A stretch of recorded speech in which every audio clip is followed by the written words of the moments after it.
Hi hello welcome to master key academy. MBBS യോഗ്യതയുണ്ടോ? അങ്ങനെയെങ്കിൽ ഉയർന്ന ശമ്പളത്തിൽ സെൻട്രൽ മെഡിക്കൽ ഓഫീസർ ആവാം. ആകെ ഒഴിവുകൾ പറയുന്നത് 1358 ഒഴിവുകളാണ്. അതിൽ തന്നെ സെൻട്രൽ ഹെൽത്ത് സർവീസിലാണെങ്കിൽ 864 ഒഴിവുകളും, റെയിൽവേസിലാണെങ്കിൽ 450 ഒഴിവുകളും, ന്യൂഡൽഹി മുനിസിപ്പൽ കൗൺസിലില് 14 ഒഴിവുകളും, മുനിസിപ്പൽ കോർപ്പറേഷൻ ഓഫ് ഡൽഹിയില് 30 ഒഴിവുകളുമാണ് റിപ്പോർട്ട് ചെയ്തിരിക്കുന്നത്. ശമ്പള സ്കെയിൽ വരുന്നത് സ്റ്റാർട്ടിംഗ് 56,100 രൂപയാണ് സ്റ്റാർട്ടിങ് വരുന്നത്. 1,77,500 രൂപ വരെ മാക്സിമം ശമ്പളം ലഭിക്കുന്നതായിരിക്കും. യോഗ്യത വരുന്നത് MBBS യോഗ്യതയാണ്. അങ്ങനെയാണെങ്കിലും അവസാന വർഷ വിദ്യാർത്ഥികൾക്കും നിശ്ചിത സമയപരിധിക്കകം സർട്ടിഫിക്കറ്റ് ഹാജരാക്കാമെന്ന ഉപാധിയോടെയും ഈ പോസ്റ്റിന് അപേക്ഷിക്കാവുന്നതാണ്. പ്രായപരിധി നോക്കുക, ശ്രദ്ധിക്കുക. 2026 ഓഗസ്റ്റ് 1 അടിസ്ഥാനമായിട്ട് എടുത്തിരിക്കുന്നത്. 2026 ഓഗസ്റ്റ് 1 സെൻട്രൽ ഹെൽത്ത് സർവീസിലേക്ക് ആപ്ലിക്കേഷൻ അയക്കാൻ വേണ്ടിയിട്ട് ജനറൽ കാറ്റഗറിയിലുള്ളവർക്ക് 35 വയസ്സായിരിക്കണം. 2026 ഓഗസ്റ്റ് 1 35 വയസ്സ് കഴിഞ്ഞവർക്ക് അപ്ലൈ ചെയ്യാൻ പറ്റില്ല. അതുപോലെ തന്നെ OBCക്ക് ആണെങ്കിൽ 38 വയസ്സും SC/STക്ക് 40 വയസ്സുമാണ് സെൻട്രൽ ഹെൽത്ത് സർവീസിലെ പ്രായപരിധി വരുന്നത്.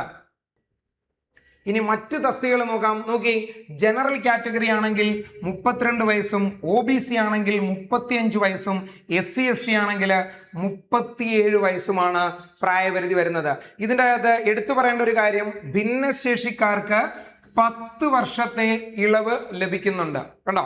അപ്പൊ ഇത് രണ്ട് കാറ്റഗറിയിലും ഭിന്നശേഷിക്കാർക്ക് 10 വർഷത്തെ ഇളവാണ് പ്രായപരിധിയിൽ ലഭിക്കുന്നത്. അപേക്ഷാ ഫീസ് നോക്കുക. വനിതാ, SC/ST, ഭിന്നശേഷിക്കാർ ഇവരാരും എന്ത് ചെയ്യേണ്ട ആവശ്യമില്ല, ഫീസ് അടയ്ക്കേണ്ട ആവശ്യമില്ല, നോ ഫീസാണ്. പക്ഷേ മറ്റു വിഭാഗക്കാരെല്ലാം 200 രൂപ ഓൺലൈനായിട്ട് എന്ത് ചെയ്യണം, ഫീസ് അടയ്ക്കേണ്ടിയിരിക്കുന്നു. പരീക്ഷ 250 മാർക്ക് വീതമുള്ള 2 പേപ്പർ എഴുത്തു പരീക്ഷയായിരിക്കും. കണ്ടോ?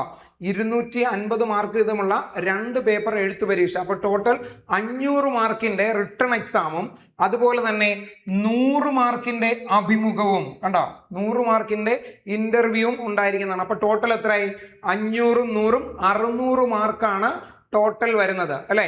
ഓരോ തെറ്റുത്തരത്തിനും നമ്മുടെ നെഗറ്റീവ് എന്താണ്? 1/3, 1/3 മാർക്ക് എന്താണ്? നെഗറ്റീവായിട്ട് മാറുന്നതായിരിക്കും. ഇനി അപേക്ഷ അയക്കേണ്ട അവസാന തീയതി എന്ന് പറയുന്നത് മാർച്ച് 31 തീയതിയാണ്. മാർച്ച് 31 തീയതിയാണ് അവസാന തീയതി. അപേക്ഷ അയക്കേണ്ട അവസാന തീയതി മാർച്ച് 31. മാർച്ച് 31 തീയതി രാത്രി 12 മണി വരെ ഒന്നുമില്ല. വൈകിട്ട് 6 മണിയാകുമ്പോഴത്തേക്കും ആപ്ലിക്കേഷൻ ക്ലോസ് ചെയ്യുന്നതാണ്.